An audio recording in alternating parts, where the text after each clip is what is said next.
Hello guys, welcome to Mech Studio. അപ്പോൾ IPL 2024 കരുത്തുറ്റ bowling നിര തങ്ങളുടേതാണെന്ന് ഒന്നുകൂടി തെളിയിക്കുന്ന പ്രകടനമായിരുന്നു രാജസ്ഥാൻ റോയൽസിൻ്റെ ബൗളർമാർ കഴിഞ്ഞ ദിവസം KKRനെതിരെ ഈഡൻ ഗാർഡൻസിൽ കാഴ്ചവെച്ചത്. നമുക്കറിയാം, IPL ചരിത്രത്തിലെ ഒരു എപ്പിക് ചേസൊക്കെ കണ്ട് ത്രില്ലറടിച്ചൊരു പോരാട്ടം തന്നെയായിരുന്നു KKR വേഴ്സസ് RR പോരാട്ടം കഴിഞ്ഞത്. ഇന്ത്യൻ ക്രിക്കറ്റിൻ്റെ മെക്ക ഓഫ് ഇന്ത്യൻ ക്രിക്കറ്റ് എന്നറിയപ്പെടുന്ന ഈഡൻ ഗാർഡൻസിൽ ശരിക്കും ഇന്നലെ രാജസ്ഥാൻ റോയൽസിൻ്റെ ബൗളർമാരുടെ ആദ്യ 16 ഓവറുകളിൽ അവരുടെ ഒരു പ്രകടനം, പിന്നീടുള്ള 4 ഓവറുകളുടെ പ്രകടനം നമുക്കൊന്ന് പരിശോധിക്കാം.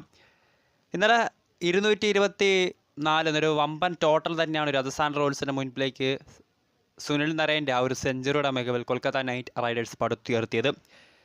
ആദ്യ 4 ഓവറുകളിൽ വളരെയധികം ശാന്തമായി നിന്ന KKRന്റെ ബാറ്റിംഗ് നിര പിന്നീട് അങ്ങോട്ട് 5-ാം ഓവറിൽ ട്രെന്റ് ബോൾട്ടിനെ സഞ്ജു കൊണ്ടുവരുന്നു. അദ്ദേഹത്തിൻ്റെ ഓവറിൽ തുടർച്ചയായി 3 ബൗണ്ടറികൾ അടിച്ച് അംഗ്രിഷ് രഘുവൻഷി ഒരു ഗിയർ മാറ്റി KKRനെ നയിക്കുന്നു. പിന്നീട് അങ്ങോട്ട് സുനിൽ നരേൻ്റെ സെഞ്ചുറി പ്രകടനമൊക്കെ ആയപ്പോൾ ഒരു വമ്പൻ സ്കോറിലേക്ക് തന്നെയായിരുന്നു KKR എത്തിയത്.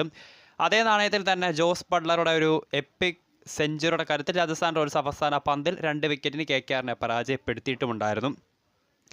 അപ്പോൾ മത്സരത്തിൽ ആദ്യ 4 ഓവറുകൾക്ക് ശേഷം പിന്നീട് അങ്ങോട്ട് വന്ന 12 ഓവറുകളിൽ രാജസ്ഥാൻ റോയൽസിൻ്റെ ബൗളർമാർ തലങ്ങും വിലങ്ങും അടികൊള്ളുന്ന കാഴ്ച നമ്മൾ ഇന്നലെ ഈഡൻ ഗാർഡൻസിൽ കണ്ടിരുന്നു. എന്നാൽ അതിനുശേഷം, അതായത് ഡെത്ത് ഓവർ, ഒരു T20 ക്രിക്കറ്റിൻ്റെ ഭാവി അല്ലെങ്കിൽ വിജയിയെ നിർണ്ണയിക്കുന്ന ഡെത്ത് ഓവറുകളിൽ രാജസ്ഥാൻ റോയൽസിൻ്റെ ബൗളർമാർ ഈ കഴിഞ്ഞ ദിവസം വളരെ മികച്ച പ്രകടനം തന്നെയായിരുന്നു കാഴ്ചവെച്ചത്. നമുക്കറിയാം, സുനിൽ നരേൻ അപ്പോഴും ക്രീസിൽ നിൽപ്പുണ്ടായിരുന്നു. ആന്ദ്രെ റസൽ, റിങ്കു സിംഗ്, വെങ്കടേഷ് തുടങ്ങിയ താരങ്ങളൊക്കെ വന്ന ആ ഒരു അവസാന 4 ഓവറുകൾ, അതായത് ഡെത്ത് ഓവറുകൾ, രാജസ്ഥാൻ റോയൽസിൻ്റെ ബൗളർമാർ ഇന്നലെ 4 ഓവറുകൾ എറിഞ്ഞപ്പോൾ വിട്ടു നൽകിയത് വെറും 39 റൺസ് മാത്രമാണ്. 3 വിക്കറ്റുകൾ നേടിയിട്ടുണ്ടായിരുന്നു. സോ അവസാന ആ ഒരു 4 ഓവറുകളിലെ പ്രകടനം തന്നെയായിരുന്നു RRനെ അല്ലെങ്കിൽ KKRനെ ഒരു വമ്പൻ ടാർഗറ്റ് 224 മുകളിലേക്ക് പോയേക്കാം എന്ന് തോന്നിച്ച KKRനെ 224 വരെയെങ്കിലും ഒതുക്കി നിർത്താൻ രാജസ്ഥാന് സാധിച്ചിട്ടുണ്ടെങ്കിൽ അവസാന 4 ഓവറുകളിലെ രാജസ്ഥാൻ റോയൽസിൻ്റെ ബൗളർമാരുടെ കളി തിരിച്ചുപിടിക്കാൻ കെൽപ്പുള്ള ബൗളിംഗ് തന്നെയായിരുന്നു.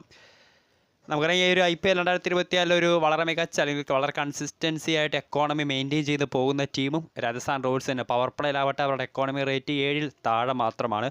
ഡെത്ത് ഓവറുകളിൽ നമുക്കറിയാം, ആദ്യം സീസണിൻ്റെ തുടക്കത്തിൽ സന്ദീപ് ശർമ്മയായിരുന്നു. അദ്ദേഹത്തിന് പരിക്ക് പറ്റിപ്പോയപ്പോൾ നാന്ദ്രെ ബർഗറും ആവേശ് ഖാനും ഡെത്ത് ഓവറുകളിലേക്ക് എറിയാൻ വന്നതും അടിവേടിക്കുന്ന കാഴ്ച നമ്മൾ കണ്ടതായിരുന്നു. കഴിഞ്ഞ 2 മത്സരങ്ങളിലും KKRനെതിരെയും അതിന് മുൻപ് നടന്ന പഞ്ചാബിനെതിരെ പോരാട്ടത്തിലും ട്രെന്റ് ബോൾട്ട് ഡെത്ത് ഓവറുകളിലേക്ക് ബൗൾ ചെയ്യാൻ വന്നത് വളരെ ശ്രദ്ധേയമായ കാര്യം തന്നെയായിരുന്നു. സോ ഡെത്ത് ഓവറുകളിലെ തങ്ങളുടെ കരുത്ത് ഒന്നുകൂടി തെളിയിക്കുകയാണ് രാജസ്ഥാൻ റോയൽസ്. വീഡിയോ ഇഷ്ടപ്പെട്ടാൽ ലൈക്ക് ചെയ്യുക, ഷെയർ ചെയ്യുക. കൂടുതൽ വാർത്തകൾക്കായി മെക് സ്റ്റുഡിയോ എന്ന ചാനൽ സബ്സ്ക്രൈബ് ചെയ്യുക.